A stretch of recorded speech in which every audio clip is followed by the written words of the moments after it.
दृष्टि आईएएस के audio article programme में एक बार फिर से आपका स्वागत है। मेरा नाम है सपना कुशवाहा।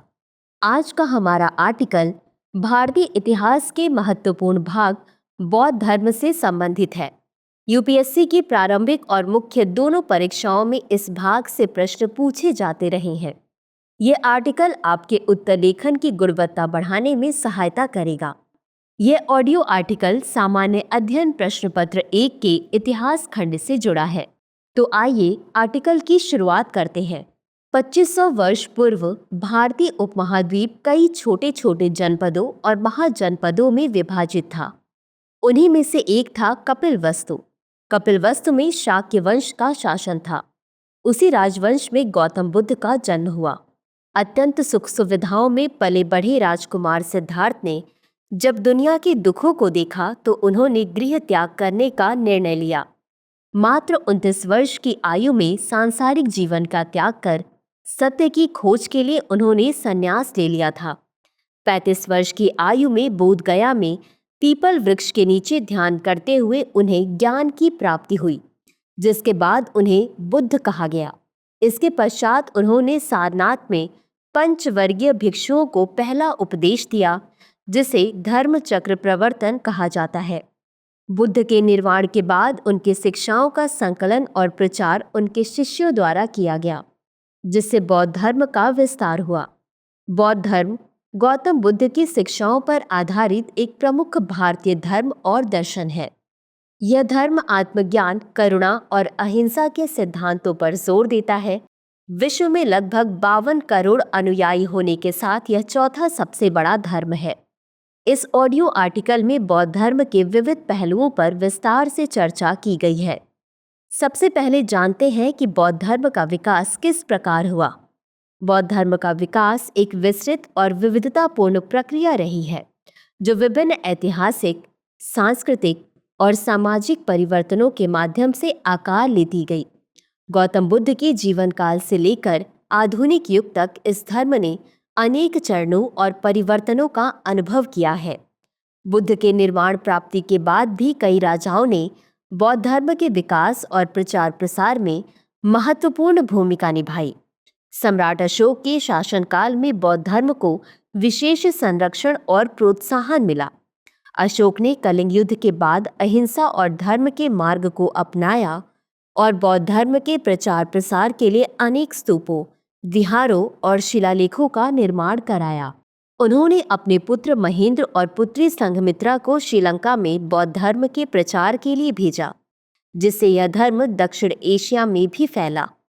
कुषाण सम्राट कनिष्क के शासनकाल में बौद्ध धर्म के एक नवीन संप्रदाय महायान का उदय हुआ। कनिष्क ने चौथी बौद्ध संगीति का आयोजन किया, जिसमें महायान सिद्धांतों का प्रतिपादन हुआ।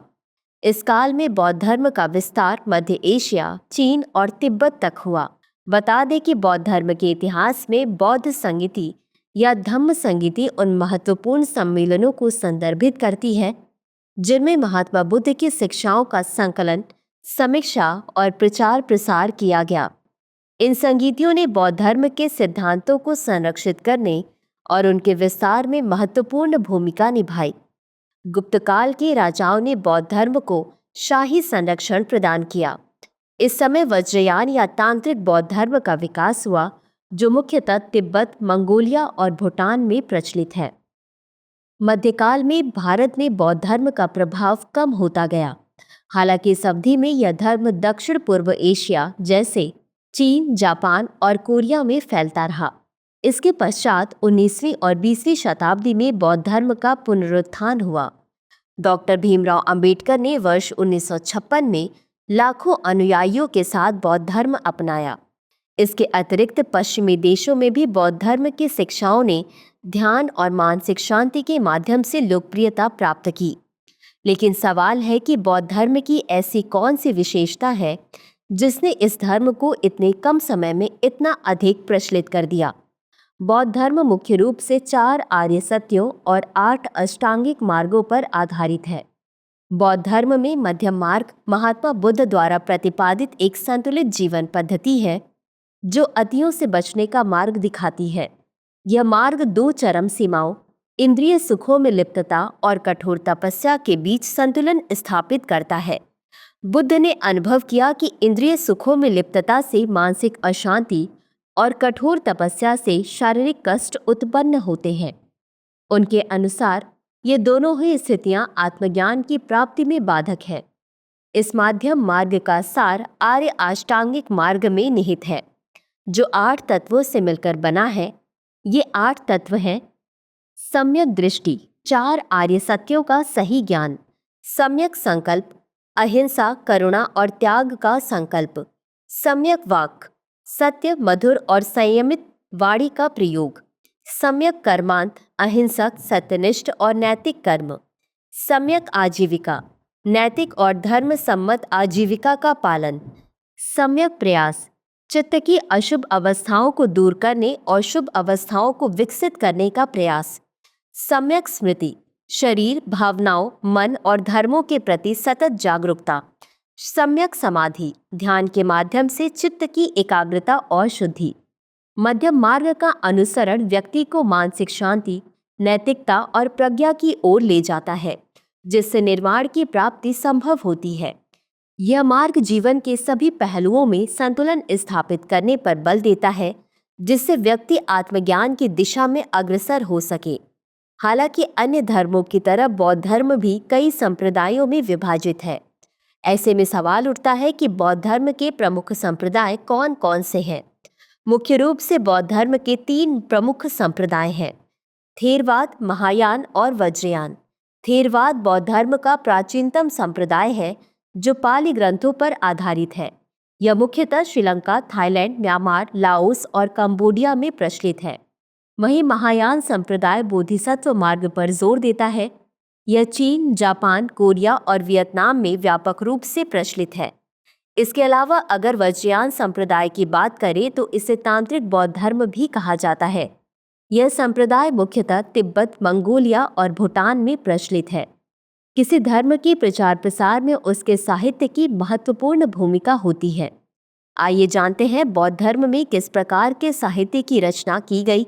बौद्ध साहित्य महात्मा बुद्ध की शिक्षाओं, उनके अनुयायियों के अनुभवों और बौद्ध धर्म के विकास को संकलित करने वाला व्यापक ग्रंथ संग्रह है। यह साहित्य विभिन्न भाषाओं में उपलब्ध है, जिनमें प्रमुख रूप से पाली, संस्कृत, तिब्बती और चीनी शामिल हैं। बौद्ध साहित्य को मुख्यतः त्रिपिटक, जातक कथाओं और अन्य महायान सूत्रों में विभाजित किया जा सकता है। त्रिपिटक का शाब्दिक अर्थ है 3 पिटारियां। यह बौद्ध धर्म का प्रमुख ग्रंथ है। यह 3 भागों में विभाजित है: विनय पिटक, सुत्त पिटक और अभिधम्म पिटक। विनय पिटक में भिक्षुओं और भिक्षुणियों के आचार संहिता, नियम और अनुशासन से संबंधित विषयों का संकलन है।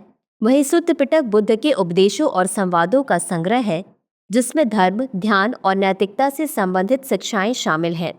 इसके अतिरिक्त अभिधम्म पिटक में बौद्ध दर्शन, मनोविज्ञान और तत्वमीमांसा के गहन विश्लेषण प्रस्तुत किए गए हैं। त्रिपिटक का संकलन विभिन्न बौद्ध संगीतियों के माध्यम से हुआ। इसके अलावा जातक कथाएं भी बौद्ध धर्म की नैतिक शिक्षाओं पर प्रकाश डालती हैं। जातक कथाएं महात्मा बुद्ध के पूर्व जन्मों की कहानियां हैं, जिनमें नैतिक शिक्षाएं और जीवन के विभिन्न पहलुओं का वर्णन मिलता है। ये कथाएं बौद्ध साहित्य का महत्वपूर्ण हिस्सा है और इनमें 547 कहानियां शामिल हैं। जातक कथाएं न केवल धार्मिक दृष्टि से बल्कि साहित्यिक और सांस्कृतिक दृष्टि से भी महत्वपूर्ण हैं। साथ ही महायान बौद्ध धर्म के अंतर्गत कई महत्वपूर्ण ग्रंथ हैं, जिन्हें महायान सूत्र कहा जाता है। इनमें प्रमुख हैं ललित विस्तर, अवंतसक सूत्र और सद्धमर्ण पुंडरीक सूत्र। इसके अलावा बुद्धचरित, दिव्यावदान और मंजूश्री मूल कल्प अन्य महत्वपूर्ण ग्रंथ हैं। बौद्ध साहित्य ने न केवल धार्मिक और दार्शनिक विचारों को समृद्ध किया है, बल्कि कला, संस्कृति और साहित्य के क्षेत्र में भी महत्वपूर्ण योगदान दिया है। इन ग्रंथों के माध्यम से बौद्ध धर्म के सिद्धांत, नैतिक मूल्य और जीवन दृष्टि को समझने में सहायता मिलती है। आइए अब जानते हैं कि बौद्ध धर्म का प्रभाव क्या हुआ। बौद्ध धर्म ने विश्व के विभिन्न क्षेत्रों में सामाजिक, सांस्कृतिक और धार्मिक स्तर पर गहरा प्रभाव डाला है। इसके सिद्धांतों और शिक्षाओं ने न केवल धार्मिक दृष्टिकोण को परिवर्तित किया, बल्कि कला, साहित्य और समाज के विभिन्न पहलुओं को भी समृद्ध किया। बौद्ध धर्म ने समाज में अहिंसा, करुणा और समानता के सिद्धांतों को प्रोत्साहित किया। जाति प्रथा के विरोध और सभी प्राणियों के प्रति दया भाव ने सामाजिक संरचना में महत्वपूर्ण परिवर्तन को जन्म दिया। बौद्ध संघ में भिक्षुओं और भिक्षुणियों के लिए समान अवसर प्रदान किए गए, जिससे महिलाओं की स्थिति में सुधार हुआ। इसके अलावा बौद्ध धर्म ने कला और स्थापत्य में भी नए आयाम जोड़े। स्तूप, विहार और चैत्य जैसे स्थापत्य संरचनाओं के निर्माण की पृष्ठभूमि में बौद्ध धर्म ही था। अजंता और एलोरा की गुफाओं की चित्रकला बौद्ध कला की उत्कृष्टता को दर्शाती है। बौद्ध धर्म ने अन्य धर्मों के सिद्धांतों और प्रथाओं को भी प्रभावित किया। इसके ध्यान और साधना के तरीकों ने हिंदू धर्म, जैन धर्म और ताओ धर्म सहित अन्य धार्मिक परंपराओं में भी स्थान पाया। बौद्ध धर्म के प्रसार ने एशिया के विभिन्न देशों में धार्मिक विविधता को समृद्ध किया। बौद्ध धर्म ने व्यापार मार्गों के माध्यम से अपने सिद्धांतों का प्रसार किया, जिससे व्यापारिक संबंधों में नैतिकता और ईमानदारी के सिद्धांतों का समावेश हुआ। बौद्ध मठों ने शिक्षा और चिकित्सा के केंद्र के रूप में कार्य किया, जिससे स्थानीय अर्थव्यवस्था को भी लाभ हुआ। बता दें कि बौद्ध धर्म का प्रभाव एशिया तक ही सीमित नहीं रहा, इसका विस्तार पश्चिमी देशों में भी हुआ। ध्यान और योग जैसी प्रथाओं ने पश्चिमी समाज में मानसिक स्वास्थ्य और आत्म साक्षात्कार के साधन के रूप में मान्यता प्राप्त की। निष्कर्षतः बौद्ध धर्म ने मानव सभ्यता के विभिन्न पहलुओं को समृद्ध किया है। इसके सिद्धांत और प्रथाएं आज भी प्रासंगिक हैं और विश्व भर में लोगों के जीवन को सकारात्मक रूप से प्रभावित कर रही हैं। बौद्ध धर्म ने विश्व के धार्मिक, सांस्कृतिक और सामाजिक परिदृश्य पर गहरा प्रभाव डाला है। इसके सिद्धांत आज भी मानवता के लिए प्रासंगिक हैं और जीवन जीने की एक नई दिशा प्रदान करते हैं। तो चर्चा को यहीं विराम देते हैं और नोट करते हैं आज का सवाल। बौद्ध धर्म के विभिन्न संप्रदायों के उद्भव और उनके प्रमुख सिद्धांतों की चर्चा कीजिए। तो व्यूवर्स, आज के लिए बस इतना ही। मिलते हैं अगले एपिसोड में किसी नए टॉपिक के साथ। तब तक के लिए धन्यवाद। डियर व्यूअर्स, अपने एग्जाम की तैयारी को और बेहतर करने के लिए हमारे चैनल को लाइक, शेयर और सब्सक्राइब करना न भूलें।